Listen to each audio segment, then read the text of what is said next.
Kaique Ferreira saiu pelo portão do lar São Vicente num dia de terça-feira, que cheirava a terra molhada e escapamento de ônibus.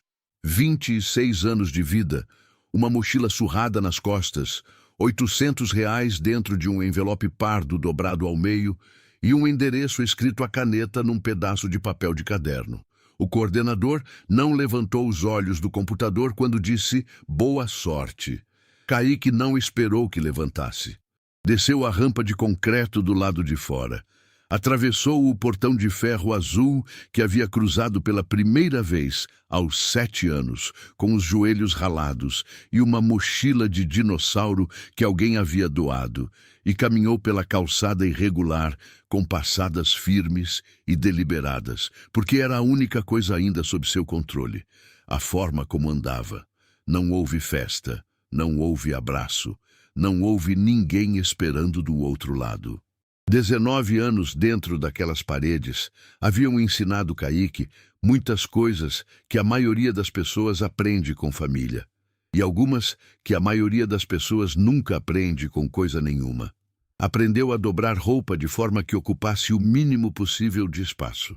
Aprendeu que comida no prato se come até o fundo, sem deixar sobra, porque sobra é luxo.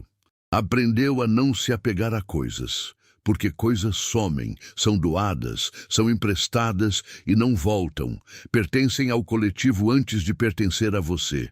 Aprendeu a observar antes de falar, porque em ambientes coletivos, quem observa sobrevive melhor do que quem faz barulho.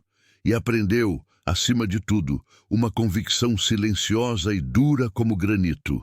O mundo não lhe devia nada, e ele também não devia nada ao mundo. A elétrica ele aprendeu observando o técnico chamado Seu Ramiro, um homem de poucas palavras e mãos grossas que aparecia toda a última sexta-feira do mês para fazer manutenção no lar.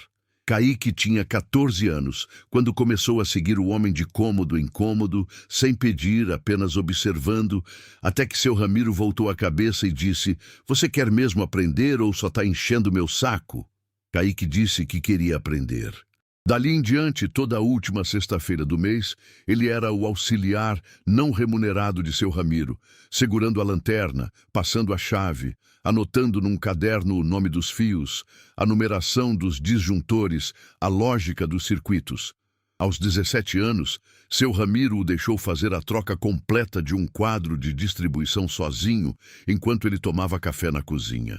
Kaique terminou em 42 minutos, sem um erro. O diploma de eletricista veio de um curso técnico que o próprio lar financiou, exigência de desligamento progressivo para jovens com mais de 18 anos. Kaique fez o curso sem falta a uma única aula. Tirou notas suficientes para não chamar atenção e suficientemente boas para não perder o benefício. O que aprendeu no curso confirmou o que já sabia. O que sabia era mais do que o curso ensinava. Quando saiu com os R$ 800 no envelope e o endereço da República, tinha também R$ 2.300 numa caderneta de poupança do Banco do Brasil.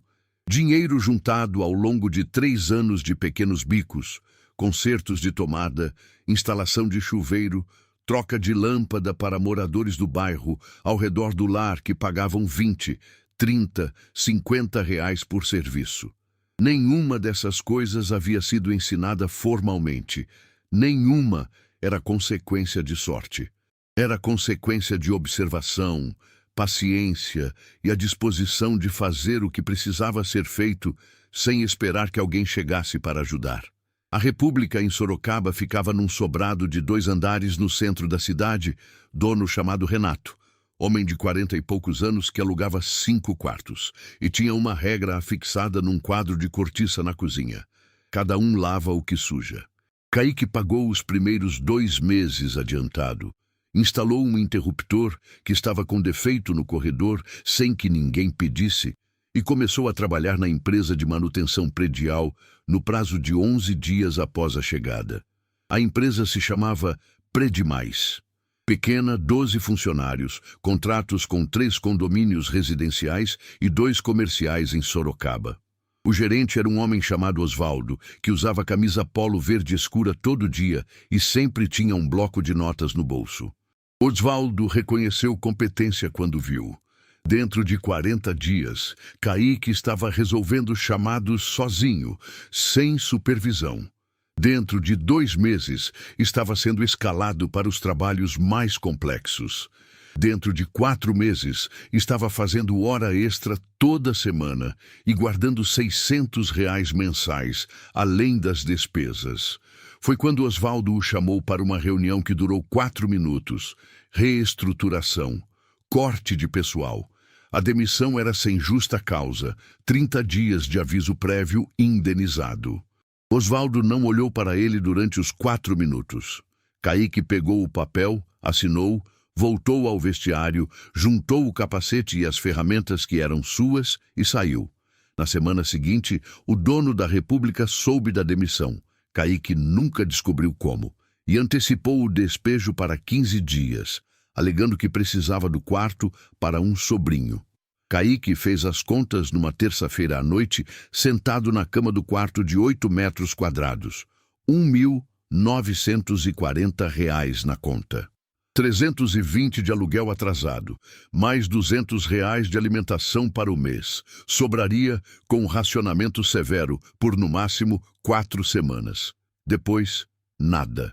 Ele fechou o caderno de contas, apagou a luz e ficou deitado no escuro, de olhos abertos, escutando o barulho do trânsito lá fora. Não entrou em pânico, apenas calculou. Foi nessa noite que o carteiro bateu na porta do quarto às 8 da manhã, com um telegrama. O papel era amarelado, timbrado, formal, com a frieza específica dos documentos que carregam notícias que ninguém esperava. Informava que um homem chamado Neraldo Ferreira havia falecido em Itapetininga, interior do estado de São Paulo, aos 61 anos, por complicações de cirrose hepática, e que havia registrado em cartório um imóvel localizado na Rua Deputado Orestes, número 74, no bairro Jardim Progresso, em Itapetininga, para Kaique Ferreira, filho registrado em 1998. Kaique leu o telegrama 3 vezes. O pai, que nunca havia aparecido, havia morrido sozinho. E havia deixado para o filho, que ignorou por 25 anos, um barraco de 48 metros quadrados num bairro popular de cidade do interior, sem nota de explicação, sem carta, sem pedido de perdão. Apenas o imóvel, como se um tijolo mal caiado pudesse quitar 19 anos de ausência. Kaique dobrou o telegrama, colocou em cima da cama e foi tomar banho. Ficou 3 dias com o telegrama dobrado em cima da cama, olhando para ele toda vez que entrava e saía do quarto. Não era hesitação exatamente. Hesitação pressupõe que você tem opções para ponderar. Era algo diferente, mais parecido com resistência visceral, a recusa do corpo em aceitar que a única saída disponível era atravessar a porta que o homem ausente havia deixado entreaberta ao morrer. Neraldo Ferreira. O nome constava do registro de nascimento que Kaique havia tirado cópia anos atrás por exigência burocrática de um processo do lar.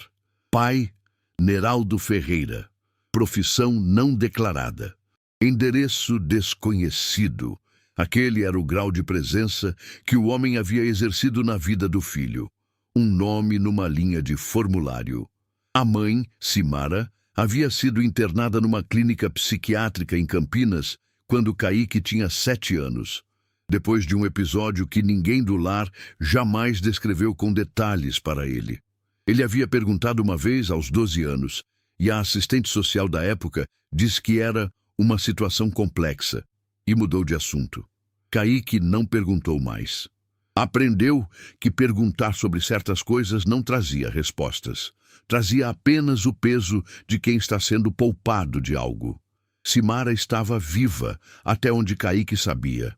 Mas o contato havia se rompido nos anos de institucionalização dela, e reconstruir aquela ponte nunca havia parecido um projeto com retorno garantido.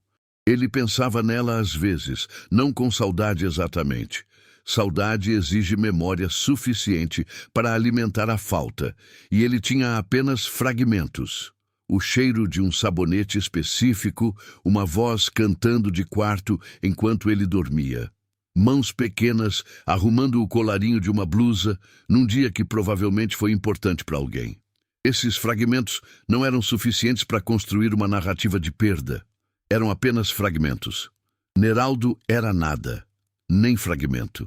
Era um nome numa linha. Na manhã do quarto dia, o dono da República bateu na porta exigindo o aluguel atrasado. Kaique contou as notas, entregou R$ 320 em mãos sem dizer palavra, viu o homem contar e sair sem agradecer. Voltou para o quarto, olhou para a mochila surrada encostada na parede, olhou para o telegrama em cima da cama.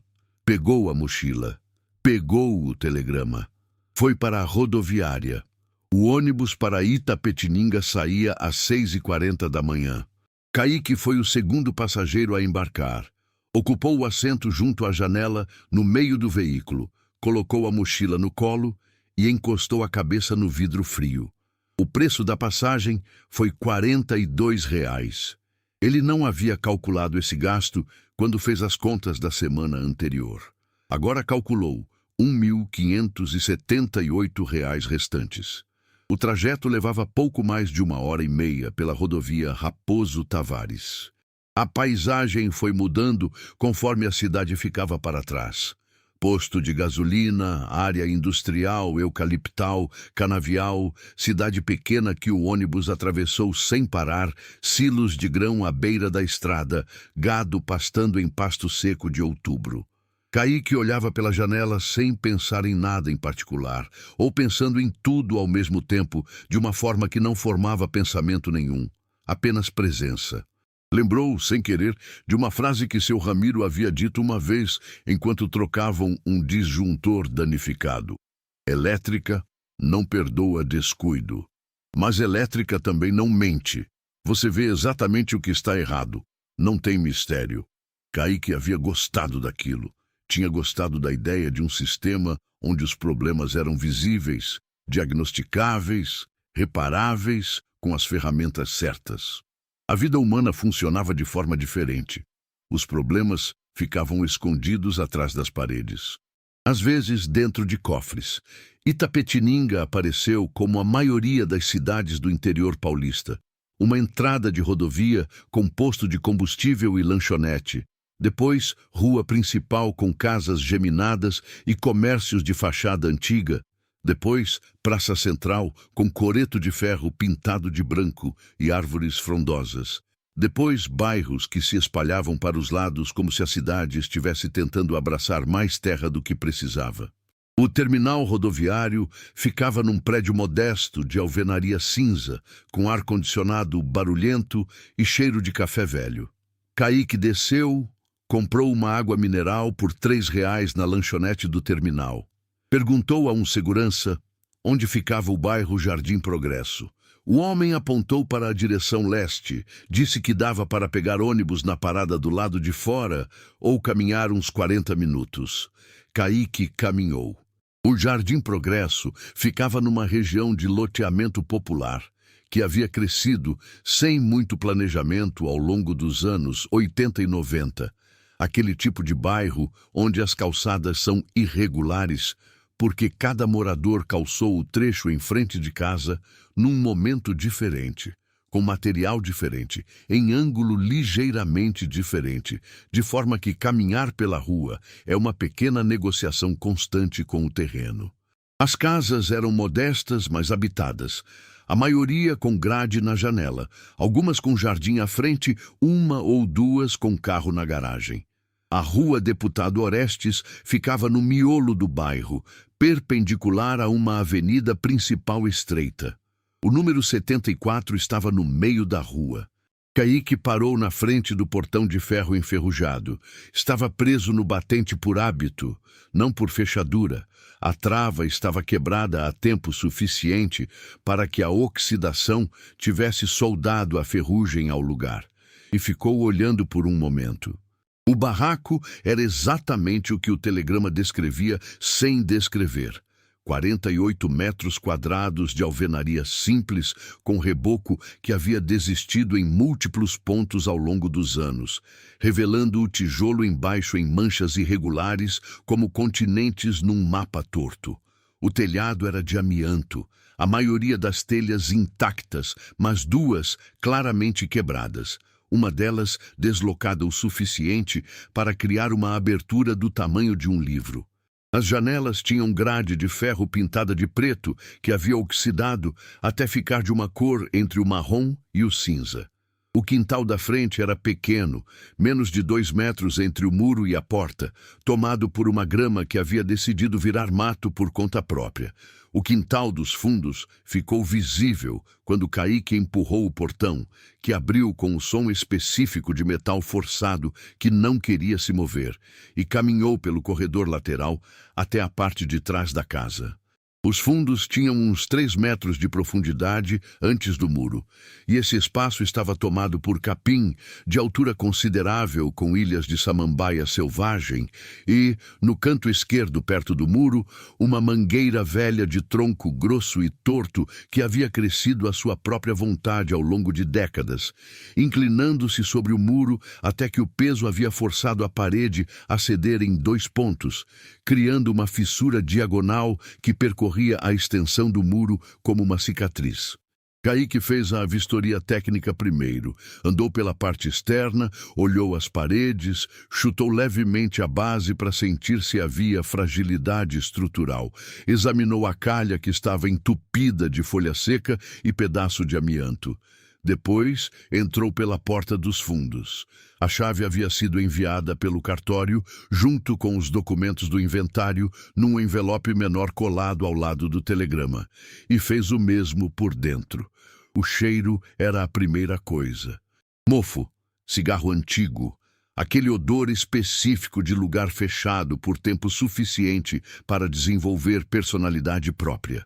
O ar estava estagnado e mais frio do que a temperatura do lado de fora deveria justificar, como se as paredes houvessem absorvido frio nos anos de abandono e agora o irradiassem de volta. O interior era sala e cozinha integradas de um lado, 2 cômodos minúsculos do outro, banheiro no fundo. Os móveis que Neraldo havia deixado para o mundo eram um colchão de solteiro com mola aparecendo num canto. Uma geladeira de 2 portas com o compressor morto. Uma televisão de tubo com a tela estourada num impacto que havia criado uma teia de rachaduras partindo do centro. Uma mesa de formica com 2 cadeiras de plástico. Um guarda-roupa de aglomerado com a porta inferior descolada. Nas prateleiras acima do fogão a gás, que funcionava, Kaique conferiu acendendo uma boca, havia 3 latas de conserva com data de validade vencida há 2 anos e uma caixa de fósforos. Era tudo que Neraldo havia acumulado em 61 anos de vida. Kaique ficou parado no centro do cômodo principal por um tempo. Não havia tristeza exatamente.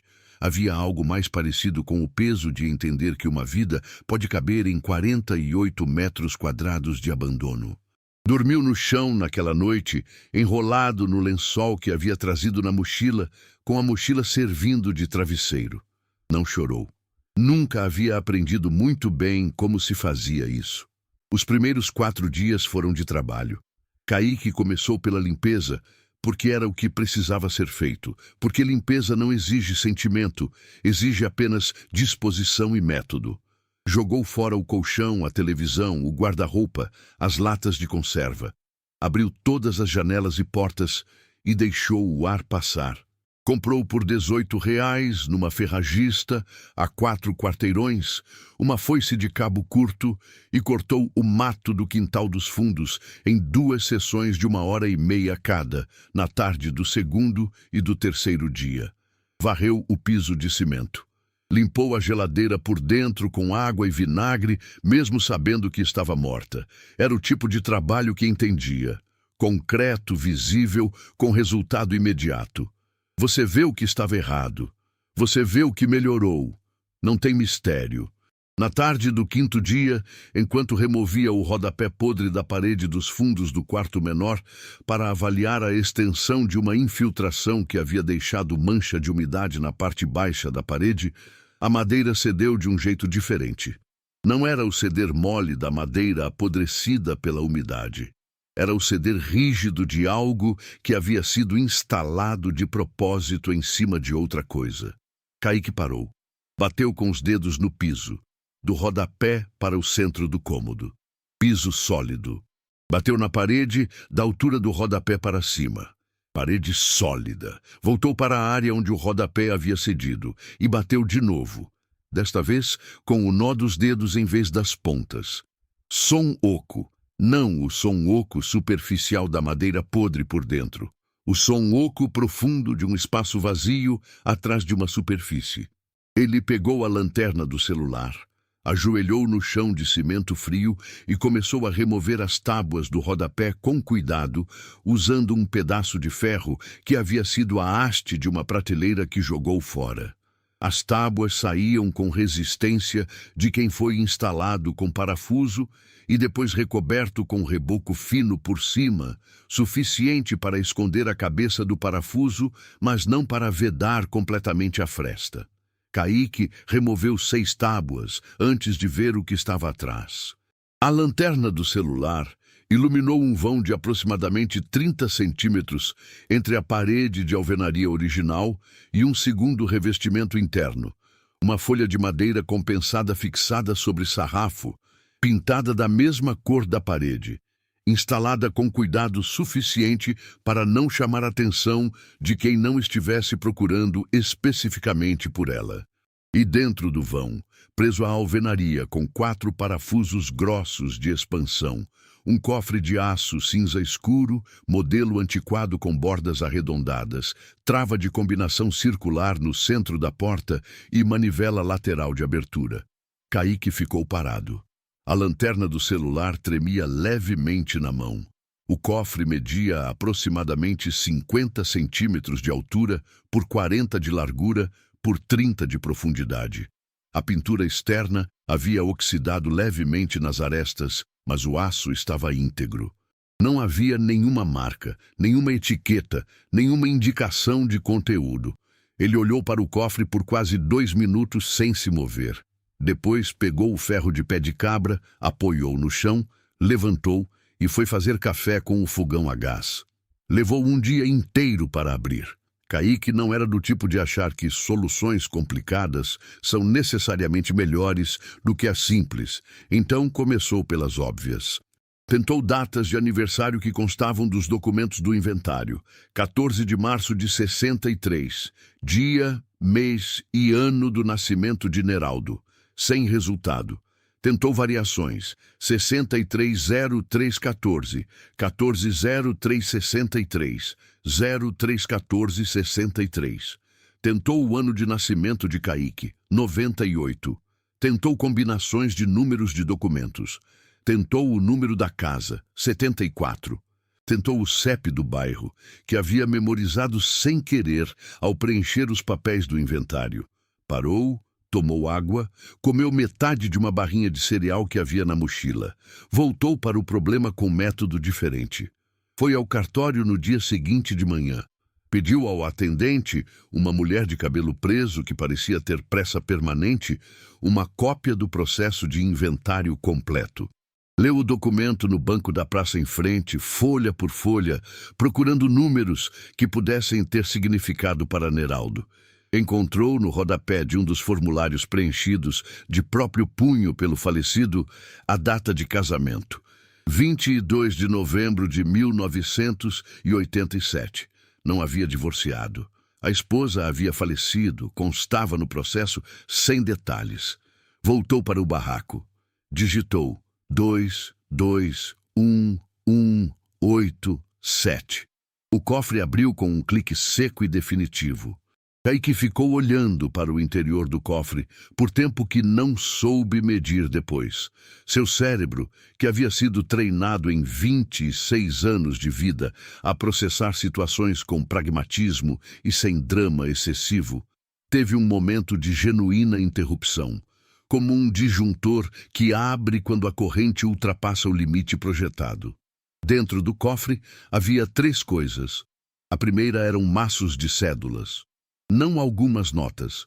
Não uma reserva emergencial discreta. Maços, organizados em blocos plásticos selados a vácuo com seladora doméstica. A maioria em notas de R$ 100. Alguns blocos em notas de 50, todos organizados com a regularidade compulsiva de alguém que havia passado muito tempo cuidando daquilo. Kaique não tentou contar na hora, apenas olhou, e o olhar foi suficiente para que o estômago fizesse algo que não era bem um aperto e não era bem um afrouxamento, mas estava em algum lugar incerto entre os dois. A segunda coisa era uma caderneta bancária do Bradesco, desbotada pela idade, com capa plástica azul gasto. Kaique a abriu com cuidado. O extrato mostrava anos de movimentação, depósitos regulares, saques esparsos, saldo crescendo gradualmente ao longo de décadas. A última entrada era de novembro de 2019, saque integral em espécie. A conta havia sido zerada. O saldo que havia sido retirado naquele dia constava impresso na linha de extrato, em números que Kaique leu 2 vezes, para confirmar que não estava enganado. A terceira coisa era um envelope de papel pardo, selado com cola que havia secado e se tornado frágil com o tempo, com uma palavra escrita à caneta azul na frente: Kaique. Ele olhou para o envelope por um momento. Depois o abriu com cuidado, deslizando o dedo pelo lacre ressecado. Dentro havia uma folha de caderno. Não papel carta, não papel de impressão. Folha de caderno com as linhas azuis horizontais e a margem vermelha vertical do lado esquerdo, daquelas que custam R$ 2 num mercadinho. Estava dobrada em 3. A letra era irregular, de quem não havia escrito muito ao longo da vida, com pressão de caneta mais forte em algumas palavras do que em outras, como se a urgência variasse ao longo do texto. Kaique endireitou a folha, encostou nas 2 mãos e leu. A carta tinha 23 linhas. Neraldo escrevia que havia trabalhado 40 anos como motorista de caminhão frigorífico, cargas de São Paulo para o sul do país, às vezes para o Nordeste, aquele tipo de trabalho que é ao mesmo tempo solitário e constante, que não exige que você seja nada além de pontual e confiável, e que paga suficientemente bem para quem não tem família para sustentar e não gasta o que ganha. Que havia perdido dinheiro no Plano Collor quando tinha 27 anos, havia acordado numa manhã com a poupança de 4 anos de trabalho congelada por decreto e que aquilo havia feito algo dentro dele que nunca voltou ao lugar anterior, que desde então não confiava em banco para guardar o que era importante, que havia passado décadas colocando uma parte de cada pagamento num envelope, depois em sacos plásticos. Depois, quando acumulou o suficiente para justificar o investimento, num cofre, que havia soubado do filho pelo registro de nascimento quando Simara foi internada, que um assistente social havia ligado perguntando se ele queria assumir a guarda, que ele tinha 28 anos naquela época e havia demorado 3 dias para retornar a ligação, e quando retornou, disse que precisava de tempo para pensar. E quando o assistente social ligou de novo 2 semanas depois, ele não atendeu. Que havia colocado o telefone no bolso, olhado pela janela do apartamento alugado onde morava em Santo André, e que o peso do que estava fazendo havia chegado até ele com total clareza, e que mesmo assim não havia voltado a ligar. Que foi fraco.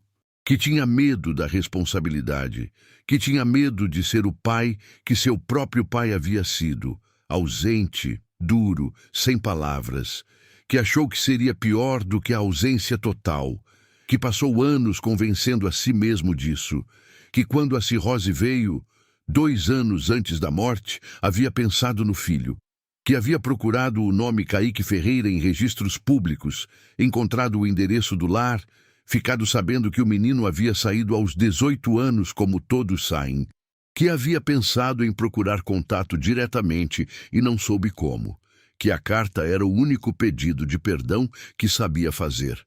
Não de palavras, porque palavras ele nunca havia aprendido a usar corretamente, mas de dinheiro, que era a única coisa que havia acumulado e que entendia como guardar. A última linha dizia: não precisa me perdoar, mas usa esse dinheiro para não precisar de ninguém, igual eu precisei ser sozinho a vida toda. Kaique dobrou a carta ao meio com cuidado, depois dobrou de novo e colocou no bolso esquerdo da calça. Ficou sentado no chão de cimento frio do quarto menor, com o cofre aberto à sua frente, por 1 hora. O dinheiro dentro do cofre eram R$ 1.040.000. Neraldo Ferreira havia guardado aquilo durante décadas, saque por saque, envelope por envelope, em silêncio absoluto, sozinho naquele barraco de 48 metros quadrados. Havia guardado para um filho que nunca viu crescer. Havia guardado da única forma que sabia. Kaique não chorou, mas ficou 1 hora sentado no chão frio. Antes de continuar, se você chegou até aqui nessa história de um jovem criado pelo Estado que encontrou o legado impossível de um pai que nunca conheceu, deixa o seu like neste vídeo. Inscreve no canal para não perder mais nenhuma história como essa. E me conta nos comentários, você conseguiria usar o dinheiro de alguém que te abandonou? De onde você está assistindo essa história? Quero muito saber. Agora vamos continuar, porque o que aconteceu depois vai te surpreender de verdade. A notícia vazou antes que Kaique tivesse conseguido processar o que havia encontrado, antes que tivesse tomado qualquer decisão sobre como proceder, antes mesmo que tivesse contado para um único ser humano o que estava dentro do cofre. Ele não soube como vazou exatamente. Reconstruindo depois, a hipótese mais provável era o cartório. O processo de inventário estava em andamento. Havia um funcionário do cartório que havia ido ao imóvel para reconhecimento de situação do bem. E nessa visita, Kaique havia dito, sem pensar nas consequências, que estava avaliando o estado geral da propriedade e que havia encontrado coisas do falecido que precisavam ser analisadas. Em cidade de porte médio como Itapetininga, isso era suficiente.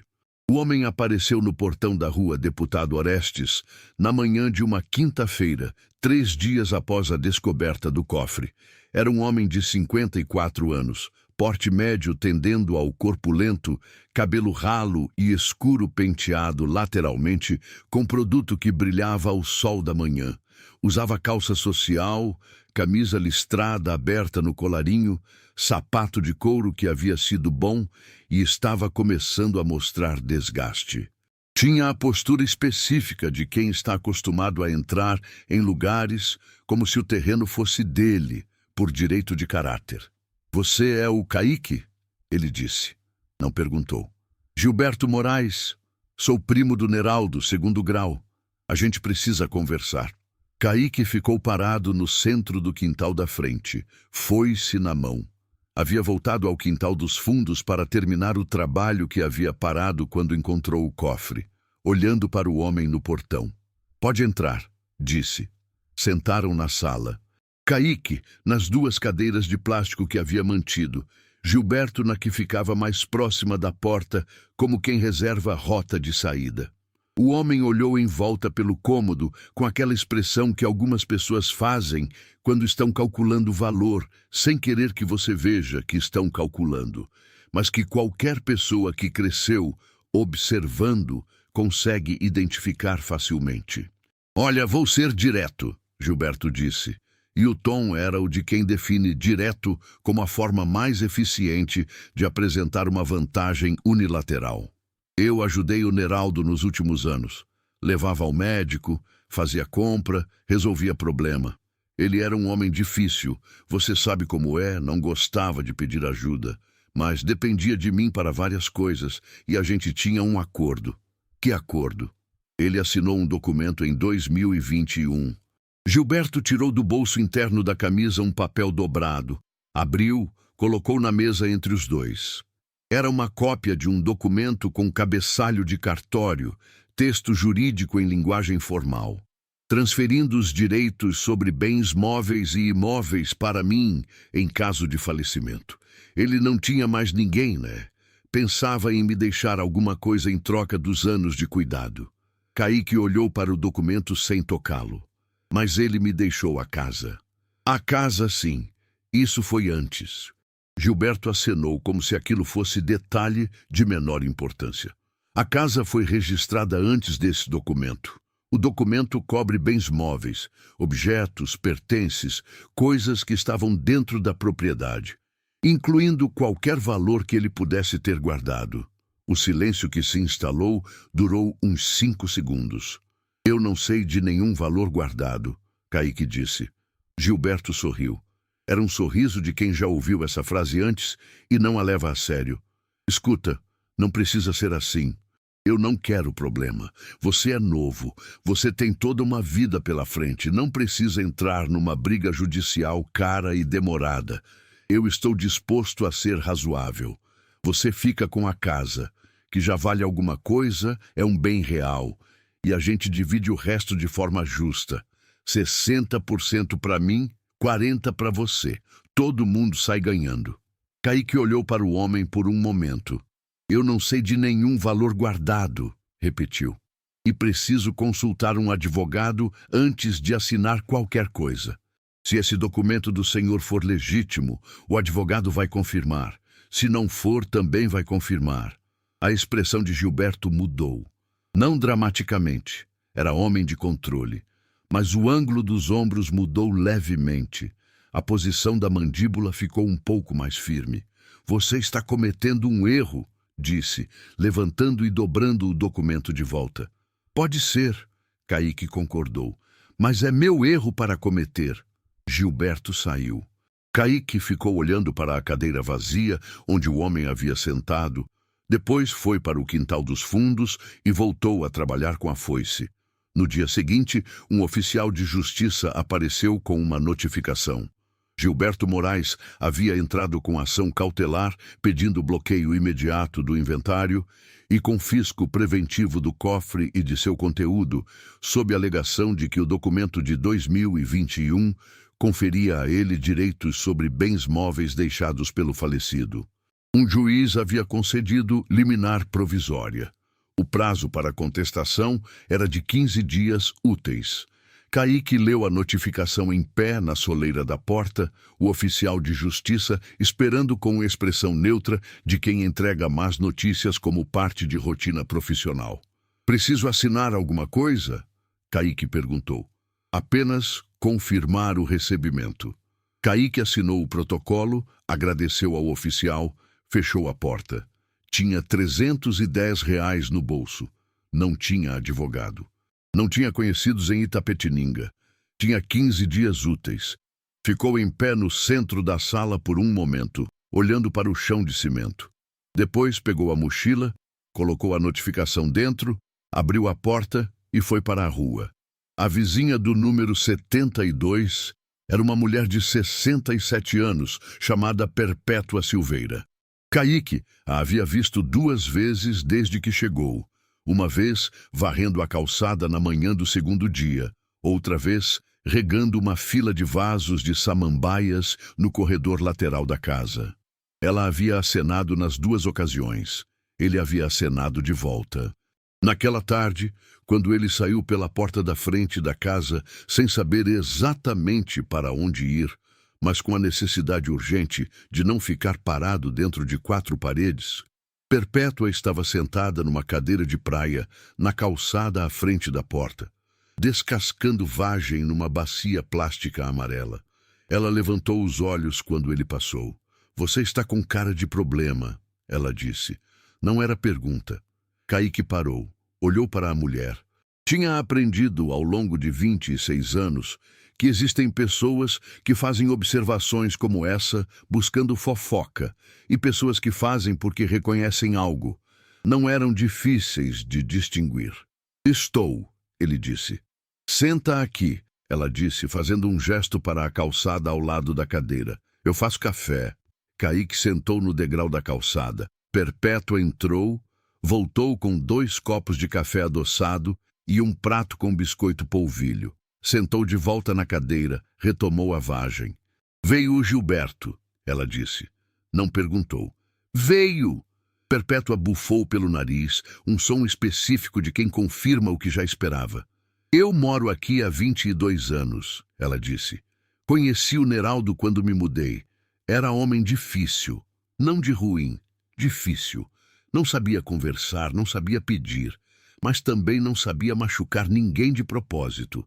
Ficou cada vez mais fechado depois que a mulher morreu, mas continuou sendo correto. O documento que o Gilberto tem é falso. Kaique virou para ela. O Neraldo abriu boletim de ocorrência contra o Gilberto em 2020 e de novo em 2022. Ela disse isso com o tom específico de quem guardou informação por tempo suficiente para que ela virasse prova. Eu estava aqui quando o Gilberto apareceu na porta em 2020, gritando que o Neraldo lhe devia dinheiro. O Neraldo mandou ele embora, o Gilberto ameaçou, o Neraldo foi até a delegacia no dia seguinte e fez registro. Me contou depois, não porque quisesse conversar, mas porque eu vi a confusão e perguntei se estava tudo bem. Kaique ficou olhando para ela. Eu tenho cópia dos boletins, Perpétua disse. O Neraldo me pediu para guardar, em 2022, depois do segundo incidente. Disse que se alguma coisa acontecesse com ele, poderia ser útil. Não me disse para que exatamente, mas eu guardei. A senhora tem cópia dos boletins de ocorrência? Tenho. Já faz 15 dias úteis que isso serve para alguma coisa. Eu sei. Ela colocou a bacia com as vagens de lado, levantou. Vem comigo. Doutora Simone Takahashi tinha 44 anos. Escritório no primeiro andar de um sobrado na rua central do bairro Campos Elíseos. E o tipo de presença que comunica eficiência antes de qualquer palavra ser dita. Cabelo preto cortado na altura do queixo, óculos de armação fina, mesa organizada com sistema visível de pastas coloridas. Atendia em causas de família e herança há 18 anos. Perpétua a conhecia de uma causa de inventário que havia resolvido anos antes para uma prima. Kaique foi ao escritório na tarde de uma quarta-feira, levado por Perpétua, que pagou as 2 passagens de ônibus sem comentário. Simone os recebeu sem fazer esperar. Kaique contou tudo em ordem cronológica. O telegrama, o barraco, a limpeza, o cofre, o documento, a liminar. Simone ouvia sem interromper, fazendo anotações no caderno de capa dura que mantinha aberto sobre a mesa. Quando Kaique terminou, ela pediu para ver a notificação, o telegrama e a cópia da escritura. Leu os 3 documentos com atenção.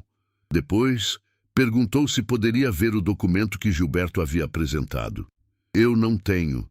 Ele não deixou cópia. Vou solicitar cópia via processo. Ela anotou. Mas posso trabalhar com o que você me trouxe por enquanto. Perpétua colocou os 2 boletins de ocorrência em cima da mesa. Simone os leu, uma vez rápida, depois de novo devagar. Isso é relevante, disse. Muito relevante. Ele disse que o documento era de 2021, Kaique disse, entre o primeiro boletim e o segundo. Exatamente o que eu estava pensando. Simone fechou o caderno com um clique. O que vou precisar fazer? Primeiro, solicitar cópia do documento ao cartório indicado na ação. Segundo, verificar o histórico do cartório indicado, se existe, se é idôneo. Terceiro, checar os registros de internação e atendimento médico de Neraldo para o período da assinatura. Se o documento tem inconsistência de data ou local, um laudo grafotécnico pode confirmar. Tudo isso em 15 dias úteis é possível, mas será intenso. Quanto vai custar? Simone olhou para ele por um momento. A mesma espécie de olhar que Luciana daria anos depois, que enxerga antes de avaliar. Honorário condicionado ao êxito, ela disse. Se ganhamos, você me paga 15% do valor recuperado. Se perdemos, você não me deve honorário, apenas custas processuais básicas que vou tentar manter abaixo de R$1.000. Por que você toparia isso? Porque casos assim importam. Ela disse isso sem dramatismo. E porque o documento do Gilberto tem cara de fraude, e fraude me incomoda mais do que processos perdidos. Kaique olhou para Perpétua. Perpétua bebeu o café que Simone havia servido. Aceito, Kaique disse. O documento era fraude. Simone confirmou isso em 7 dias.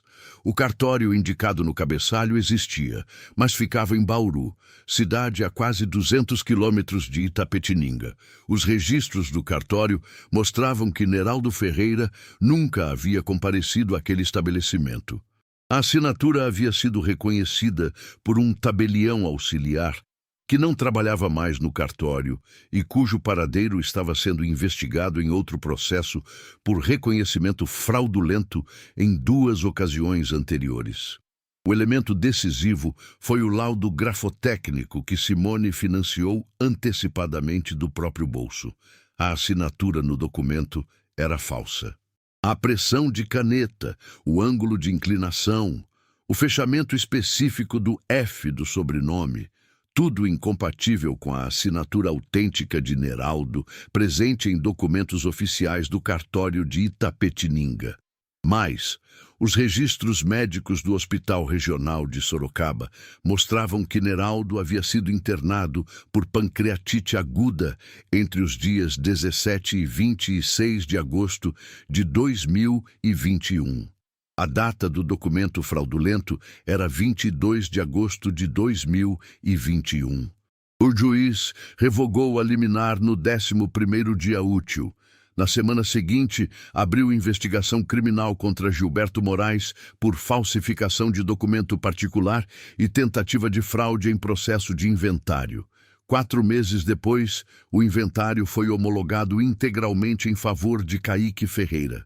2 meses após a homologação, a investigação que o processo havia atraído descobriu irregularidades tributárias acumuladas por anos na revendedora de veículos de Gilberto. A Receita Federal abriu auditoria. O alvará de funcionamento foi suspenso. Kaique soube disso por Perpétua, que soube pelo jornal local. Não sentiu satisfação exatamente. Satisfação pressupõe que você havia desejado aquilo. Sentiu apenas a confirmação de um princípio que havia observado ao longo dos anos. Pessoas que constroem sobre fraude geralmente constroem instabilidade suficiente para que tudo caia eventualmente, com ou sem empurrão externo. A reforma do barraco da Rua Deputado Orestes levou 118 dias. Kaique fez a maior parte do trabalho ele mesmo, contratando apenas o que não conseguia fazer sozinho. O revestimento externo, que exigia 2 pedreiros experientes, a estrutura do telhado novo, que exigia carpinteiro de ofício, e a instalação da fossa e conexão de esgoto, que exigia licença da prefeitura e profissional habilitado. O restante, demolição das paredes internas para ampliar o cômodo principal, instalação elétrica completa do zero, acabamento interno, pintura, assentamento de piso novo, foi Kaique. Usou R$180 mil para a reforma. O orçamento inicial havia sido 150, mas havia surpresas dentro das paredes, como sempre há em casas antigas. Tubulação hidráulica de ferro que havia oxidado e precisava ser substituída completamente. Uma viga da estrutura do teto que estava comprometida por umidade. O piso de cimento que em 2 cômodos havia cedido levemente na base, indicando problema no contrapiso. Kaique tratou cada surpresa como problema técnico com solução identificável. Abriu, viu, resolveu. A casa resultante tinha 3 cômodos úteis.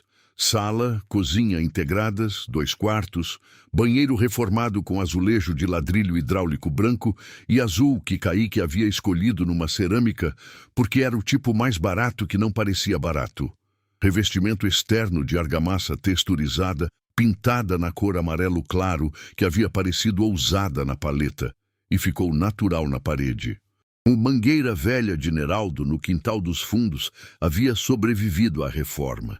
Estava fora de qualquer planejamento estrutural, e o jardineiro que Kaique contratou por um dia para organizar o quintal havia perguntado se queria remover.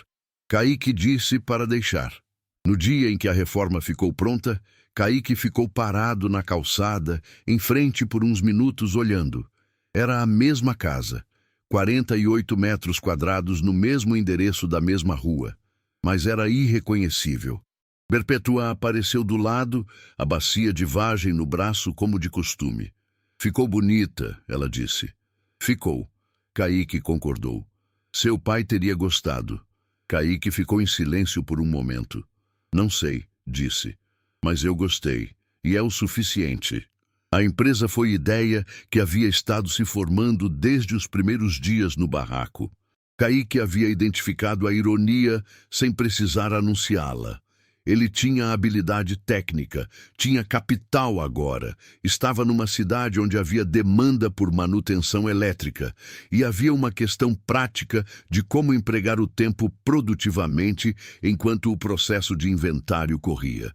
A diferença era que, quando começou a formatar a ideia de verdade, percebeu que havia uma dimensão que não era apenas prática. Ele havia saído do lar aos 18 anos, com diploma e habilidade, e zero conexão com qualquer rede de apoio no mercado de trabalho. Havia conseguido emprego nos primeiros 11 dias, porque era competente e porque havia tido alguma sorte com timing. Mas havia outros que saíam do sistema nas mesmas condições, sem família, sem indicação, sem ninguém que pudesse fazer o telefonema que abre a primeira porta, e que não tinham a mesma combinação de habilidade e timing. A empresa se chamaria Electric Raiz. O critério de contratação teria um elemento simples e não negociável. Pelo menos metade das vagas seria reservada para jovens egressos do sistema de acolhimento institucional. Não era exigência de experiência, não era exigência de diploma completo. Era exigência de ter sido criado pelo Estado e estar disposto a aprender. Kaique usou R$320 mil para abrir a empresa. Capital de giro, equipamentos, registro de empresa, alvará municipal, registro no CREA por meio de responsável técnico que Simone indicou, um engenheiro eletricista aposentado chamado Seu Benedito, que aceitou assinar a responsabilidade técnica por honorário mensal fixo e claramente ficou intrigado com o projeto. Kaique contratou inicialmente 4 jovens, 2 da cidade de Sorocaba, que haviam saído de lares do município e estavam desempregados há meses, um de Itapetininga mesmo, que havia sido criado numa república de acolhimento mantida por uma ONG local, e uma jovem de 20 anos de Botucatu, que havia encontrado o anúncio de emprego numa rede social e viajado de ônibus no dia da entrevista. O processo seletivo havia durado um dia. Kaique fez cada candidato instalar uma tomada e fazer uma emenda de fio com isolamento correto. Não esperava perfeição, esperava disposição de aprender a fazer certo. Todos os 4 tinham essa disposição. O treinamento durou 1 mês. Kaique fez ele mesmo, do zero, cobrindo o que seu Ramiro havia ensinado a ele, o que o curso técnico havia formalizado e o que os 2 anos de Predimais haviam acrescentado. Instalações residenciais, quadros de distribuição, circuitos de iluminação, tomadas e interruptores, instalações trifásicas básicas, normas técnicas relevantes, como usar multímetro e qual medição significa o quê. Exigia que anotassem, exigia que repetissem os procedimentos até ficarem corretos. Não porque fosse rígido, porque elétrica não perdoa descuido, como seu Ramiro havia dito uma vez. O primeiro contrato de serviço veio de Seu Benedito, que havia indicado a empresa para o condomínio onde morava como forma de testar qualidade. O serviço era troca de fiação de 2 apartamentos e revisão do quadro geral. Levou 4 dias. O síndico ficou satisfeito, indicou para outros condomínios. A empresa cresceu de forma que Kaique havia previsto na dimensão conservadora das suas projeções, que já eram conservadoras. Devagar no começo, consistente depois. No final do primeiro ano, tinham 8 contratos de manutenção recorrente e uma carteira de clientes avulsos, que havia se formado por indicação. No segundo ano, 12 funcionários. No terceiro, 18. O restante do dinheiro, depois da reforma, depois da empresa, depois de reserva para despesas pessoais, ficou aplicado em fundo conservador que rendia o suficiente para cobrir o custeio do projeto nos períodos de menor faturamento, sem depender de contratação de dívida. Simone havia recebido os 15% acordados da recuperação do inventário. No dia em que Kaique foi ao escritório dela com o cheque, ela já havia feito as contas e a importância era considerável. Ela o agradeceu e disse que havia sido um dos casos mais interessantes de sua carreira. Por causa da fraude? Kaique perguntou. Por causa de você, ela disse. Maioria dos meus clientes chega desesperada ou com raiva. Você chegou com método. Kaique pensou nisso por um tempo depois, andando pela rua de volta para casa. Não sabia se era elogio ou observação. Decidiu que podia ser as duas coisas. Perpétua plantou o pé de manga nova no quintal dos fundos numa tarde de abril, 3 meses após o fim da reforma. Apareceu com a muda enrolada em jornal úmido, uma pá de jardinagem e a cadeira dobrável que carregava para situações que exigiam presença prolongada. Não perguntei se podia, ela disse, antes que Kaique dissesse alguma coisa. Pode, ele disse. Ela cavou o buraco ao lado da mangueira velha de Neraldo, colocou a muda com cuidado de quem sabe o que está fazendo, cobriu a raiz com terra, pisou levemente ao redor para firmar. Depois ficou olhando para as duas árvores, a nova e a velha, crescendo a meio metro de distância uma da outra. Mangueira velha dá mais fruta, mas fica áspera no tronco, ela disse. A nova vai ser mais suave, mas vão compartilhar a mesma terra. Kaique ficou olhando para as duas árvores. Não disse nada porque não havia nada a dizer que a cena não dissesse melhor. Perpétua foi para a cadeira, sentou, tirou o crochê da bolsa e começou a trabalhar. Kaique foi para dentro fazer café. 4 anos depois da tarde em que havia saído do lar com R$ 800 e uma mochila surrada, Kaique Ferreira tinha 30 anos. A Electric Raiz tinha 19 funcionários. 14 deles eram egressos do sistema de acolhimento, de Itapetininga, de Sorocaba, de Botucatu, de Tatuí, de Porto Feliz, de Avaré. Idades entre 18 e 26 anos. Alguns haviam chegado sem nunca ter segurado uma chave de fenda de forma profissional. Alguns chegaram com habilidades parciais que precisavam de formalização. Todos aprenderam o que precisavam, não porque o trabalho fosse fácil, mas porque havia alguém do outro lado que entendia que ponto de partida diferente não significava potencial diferente. A empresa havia expandido para serviços de automação residencial básica e instalação de painéis fotovoltaicos. Kaique havia feito curso de especialização em energia solar no 2º ano e o mercado em cidades do interior estava crescendo. Faturamento recorrente, carteira de clientes estável, 2 contratos com prefeitura para manutenção de iluminação pública em bairros específicos.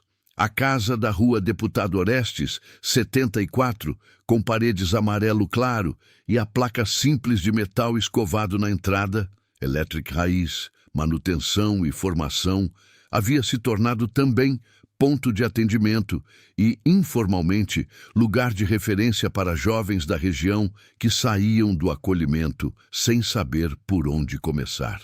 Kaique não havia planejado isso. Havia acontecido porque as pessoas que passavam pela empresa contavam para outros, e outros chegavam com a expressão específica de quem precisa de uma primeira porta que não seja caridade e não seja indiferença.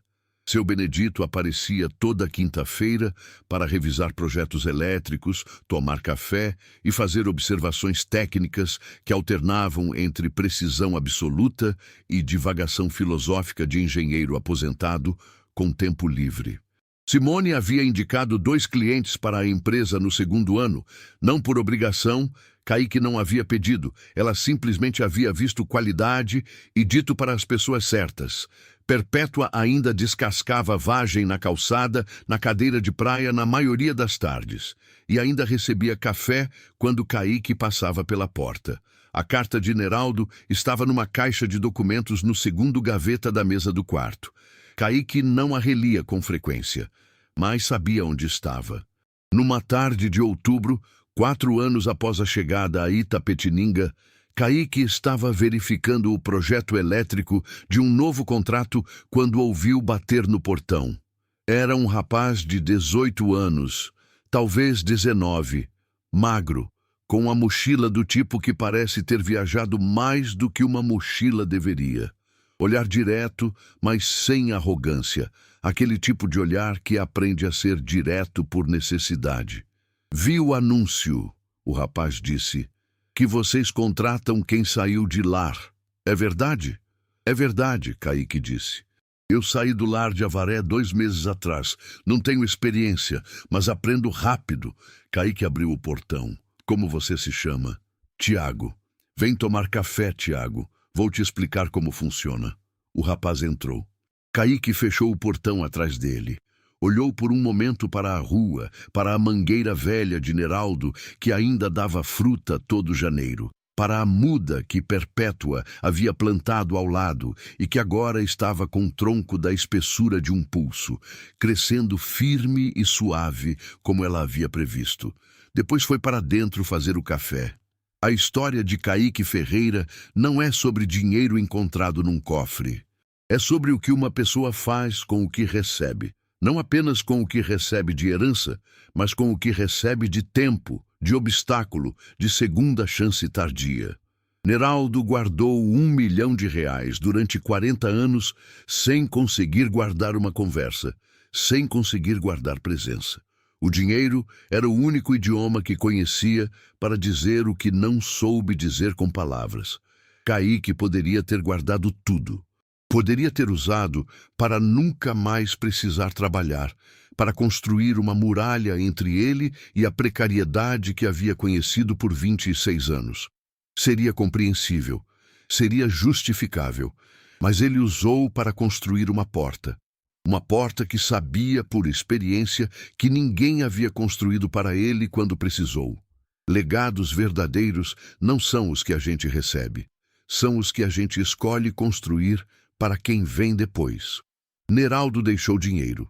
Kaique construiu estrutura. A diferença não está no valor, está na direção, para dentro ou para fora, para si mesmo ou para o que continua. Você nunca sabe o que está esperando atrás do rodapé podre de uma situação que parece apenas problema. Às vezes é vazio, às vezes é cofre. E às vezes o cofre mais importante não é o que você encontra na parede, é o que você decide construir com o que tinha de menos óbvio dentro de você. Se essa história chegou até você de alguma forma, se ela tocou algo que você reconhece de dentro, deixa o seu like e inscreve no canal. Toda semana tem uma história nova sobre pessoas que fizeram algo extraordinário com o que tinham de ordinário. Me conta nos comentários, você teria conseguido usar esse dinheiro da forma que Kaique usou? Ou teria guardado tudo? Não tem resposta certa. Quero de verdade saber o que você pensa. E se você conhece alguém que precisa ouvir que é possível reconstruir do zero, alguém que está na soleira de alguma porta difícil, sem saber se vale a pena empurrar, manda esse vídeo para essa pessoa. Às vezes, a coisa mais simples que você pode fazer por alguém é mostrar que outras pessoas já estiveram exatamente ali e que ficou bem. Obrigado por ter ficado até o final. Nos vemos na próxima história.